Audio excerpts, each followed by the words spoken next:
Friends எல்லாரும் எப்படி இருக்கீங்க? இன்றைக்கி நான் உங்ககிட்ட எடுத்துகிட்டு வந்திருக்கிறது ஒரு சூப்பரான பைனாப்பிள் கேக். இந்த பைனாப்பிள் கேக் நம்ம எப்படி செய்ய போகிறோம் அப்படின்னு பார்த்தீங்கன்னா, இதை நம்ம அவனில் செய்ய போகிறது கிடையாது. அதே மாதிரி நம்மளுக்கு இதுக்கு பீட்டர் கூட தேவை கிடையாது. இதுக்கு முட்டை தேவையில்லை. இது சூப்பர் ஈஸியான ரெசிபி. இதுக்கு தேவையானதெல்லாம் என்னன்னு பார்த்தீங்கன்னா, இந்த மாதிரி ஒரு கடாய். இந்த மாதிரி கடாய் இல்லை அப்படின்னா நீங்கள் என்ன பண்ணலாம்? குக்கரில் செய்யலாமா அப்படின்னு கேட்கலாம். குக்கர் தேவையில்லை, அதாவது இட்லி அவிக்கிற சட்டி தேவையில்லை, எதுவுமே தேவையில்லை. இந்த மாதிரி கடாய் நம்ம வீட்டில் எல்லாத்தையுமே இருக்கும், அது மட்டும் போதும். சப்போஸ் உங்கள்கிட்ட அந்த மாதிரி கடாய் இல்லைன்னா இந்த மாதிரி நம்மக்கிட்ட ஃப்ரையிங் பேன் கண்டிப்பாக இருக்கும், எல்லாரோட வீட்லையும் அவைலபிளாக இருக்கும். இந்த மாதிரி ஃப்ரையிங் பேன் எடுத்துக்கோங்க. இந்த மாதிரி ஃப்ரையிங் பேன் ஒரு சைஸ் என்ன அப்படின்னு பார்த்தீங்கன்னா, ஒரு 7 to 8 இன்ச்சுக்குள்ளே இருக்கணும். அந்த மாதிரி சைஸில் எடுத்துக்கோங்க. தோசை தவா வேண்டாம். தோசை தவா எடுத்துக்கினா நம்மளுக்கு திருப்பும் போது கஷ்டம். ஹாய் ஃப்ரெண்ட்ஸ், நான் உங்க ஜுபைதா ஜாக்ஸ் கிச்சன்ல இருந்து. இது உங்களுக்கான சேனல் நமது மொழியில். ஃபஸ்ட்டு ஒரு பேனில் 1/4 கப் சுகர் சேர்த்துக்கிறேன். 1/4 கப் சுகருக்கு 1/2 கப் தண்ணி ஊற்றிடலாம். இது மெஷரிங் கப்பில் 2 கப் தண்ணி ஊற்றுறேன். ஸோ 1/2 கப் தண்ணி.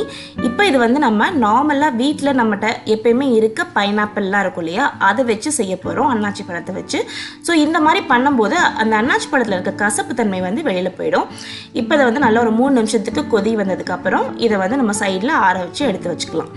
இப்போ அடுத்து ஒரு பவுலில் 1/2 கப் அளவுக்கு கண்டென்ஸ்டு மில்க் சேர்க்குறேன். இந்த கண்டென்ஸ்டு மில்க் ரெசிபி நம்ம சேனலில் வீட்டிலே எப்படி செய்கிறதுன்னு இருக்குது. அதுக்கான வீடியோ லிங்க் இந்த வீடியோட கடைசியில் கொடுக்குறேன். அடுத்து இதில் 1/4 கப் எண்ணெய் ஊற்றிக்கிறேன்.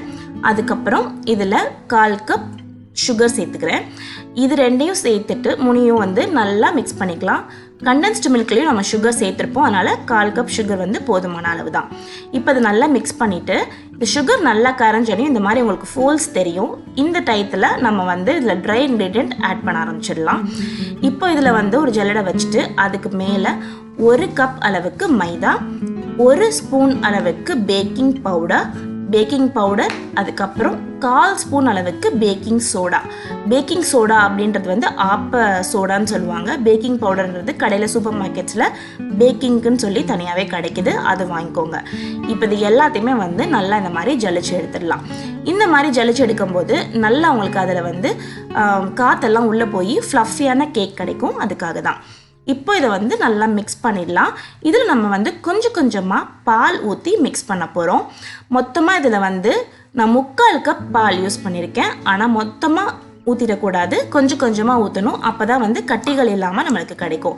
இப்போ ஃபஸ்ட்டு ஒரு 1/4 கப் அளவுக்கு ஊற்றிட்டு இந்த மாதிரி மிக்ஸ் பண்ணதுக்கப்புறம் மிச்சம் 1/4 கப் ஊற்றிட்டு திரும்பவும் இதை மிக்ஸ் பண்ணிடலாம்.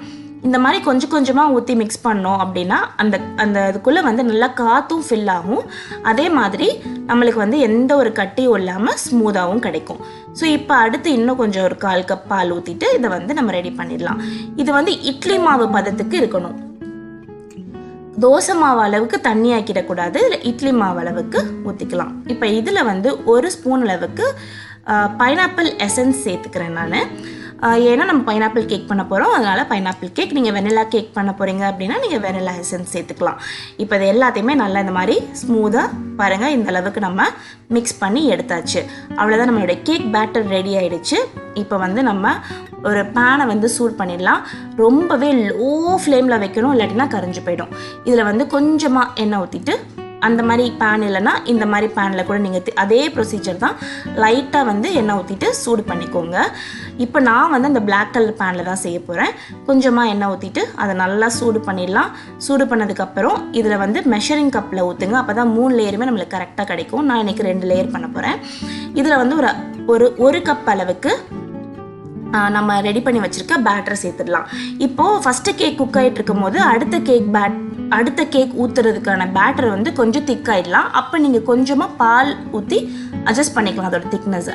இப்போ அதை ஊற்றிட்டு இதை நல்லா இந்த மாதிரி ஸ்ப்ரெட் பண்ணி விட்டுருங்க. ஃப்ளேம் ரொம்பவே லோ ஃப்ளேமில் இருக்கணும், கொஞ்சம் கூட ஹையாக இருக்கக்கூடாது. உங்கள் வீட்டிலேயே இருக்கிறதுலே லோ ஃப்ளேம் எது அப்படின்னு பார்த்து அதில் வச்சுக்கோங்க. இப்போ அடுத்து இதை மூடி போட்டுடலாம். இது ஒரு 3 to 4 நிமிஷத்தில் ரெடி ஆகிடும். இந்த பாருங்கள், இந்த மேலே இந்த மாதிரி ட்ரையாக ஃபார்ம் ஆகிடும். இதை திருப்பி போட போகிறது கிடையாது, அப்படியே நம்ம எடுத்து ஒரு பிளேட்டில் வச்சிடலாம். லைட்டாக அதை தூக்குனீங்க அப்படின்னாலே அப்படியே அழகாக வந்துடும். அது நான் ஸ்டிக்குன்றதுனால ரொம்பவே ஈஸியாக வந்துடும். இந்த மாதிரி நம்ம எடுத்து வச்சிடலாம். இதே மாதிரி அடுத்த செட்டையும் நம்ம ஊற்றி எடுத்து வச்சுக்கலாம். அதே மாதிரி தான் கொஞ்சமாக எண்ணெய் ஊற்றுங்க. இந்த மாதிரி ப்ரஷ் பண்ணிவிட்டு அப்புறம் அடுத்த செட்டு ஊற்றுங்க.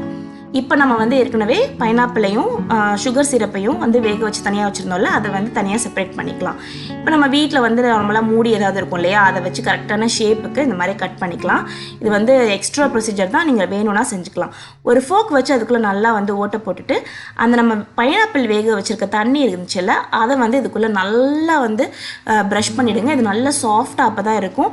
நீங்கள் இதில் சரியாக ப்ரஷ் பண்ணல, தனியாக வந்து அந்த தண்ணி சரியாக கொடுக்கல அப்படின்னா ஹார்டாக இருக்கும் கேக்கு. பிகாஸ் இது வந்து நம்ம அவனில் வந்து பேக் பண்ணல, நம்ம வந்து நார்மல் தவாவில் பண்ணியிருக்கோம். ஸோ அதனால் நிறையவே வந்து இதில் சுகர் சிரப் வந்து நிறைய ஊற்றிடுங்க. கொஞ்சம் ஃபோக் வச்சு நல்லா குத்தி உள்ளுக்குள்ளே நல்லாவே மாய்ஸ்ட் பண்ணிவிடுங்க. அடுத்து விப்டு க்ரீம் நம்மளுக்கு நான் எதுக்கும் தனியாக வீடியோ போட்டிருக்கேன் எப்படி விப்டு க்ரீம் செய்யணும்னு சொல்லிட்டு, அந்த வீடியோ பாருங்கள். விப்டு க்ரீம் வச்சுட்டு நல்லா ஃபஸ்ட்டு ஒரு லேயரை வந்து நம்ம ஃபுல்லாகவே கோட் பண்ணி எடுத்துடலாம். அடுத்து வந்து நம்ம வேக வச்சு எடுத்து வச்சுருந்தோம் இல்லையா நம்ம பைனாப்பிள் எல்லாம், அதெல்லாம் நல்லா சாஃப்டாக அப்படியே ஸ்வீட்டாக இருக்கும் செம்மையாக. அது எல்லாத்தையுமே வந்து ஃபஸ்ட் லேயரில் வச்சிடலாம். ஃபஸ்ட் லேயரில் வச்சிட்டோன்னா நம்ம கட் பண்ணும்போது உள்ளுக்குள்ளேயும் வந்து நம்மளுக்கு அந்த பைனாப்பிளோட சங்க்ஸ் எல்லாம் கிடைக்கும் போது ரொம்பவே டேஸ்ட்டாக இருக்கும். அதே மாதிரி அடுத்த லேயரையும் வச்சிடலாம். இது பாருங்கள் எவ்வளோ தூரத்துக்கு அந்த திக்னஸ் இருக்குதுன்னு சொல்லிட்டு, ரொம்பவே நல்லாயிருக்கும். அதே மாதிரி ரொம்ப ஈஸி, கண்டிப்பாக நீங்கள் எல்லாம் ட்ரை பண்ணுங்கள். இந்த மேலே வச்சுருக்க கேக்கையும் அதே மாதிரி நல்லா வந்து சுகர் சிரப் நம்ம ஆல்ரெடி பைனாப்பிள் வேக வச்சு வச்சுருந்தோம்ல, அதை வச்சு நல்லா மாய்ஸ்ட் பண்ணிவிட்டு இப்போ வந்து அவ்வளோதான், வேலை முடிஞ்சிருச்சு. விப்டு க்ரீமை வச்சு இதை ஃபுல்லாகவே நல்லா கவர் பண்ணிடலாம். எல்லா பக்கமும் ஃபுல்லாக கவர் பண்ணிவிடுங்க. எப்பவுமே விப்டு க்ரீமை ஃப்ரிட்ஜிலேருந்து எடுத்து யூஸ் பண்ணுங்கள். அப்போ தான் வந்து உங்களுக்கு நல்லா வந்து ஸ்ப்ரெட் பண்ண வரும்.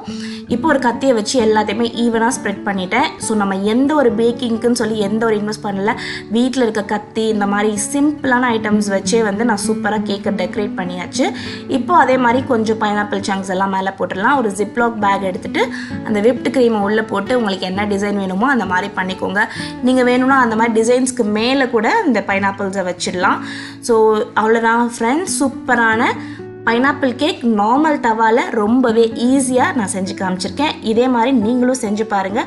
செஞ்சு பார்த்துட்டு எப்படி வந்திருக்கு அப்படின்ற உங்களுடைய எல்லா கருத்தையும் கமெண்ட் செக்ஷனில் சொல்லுங்கள்.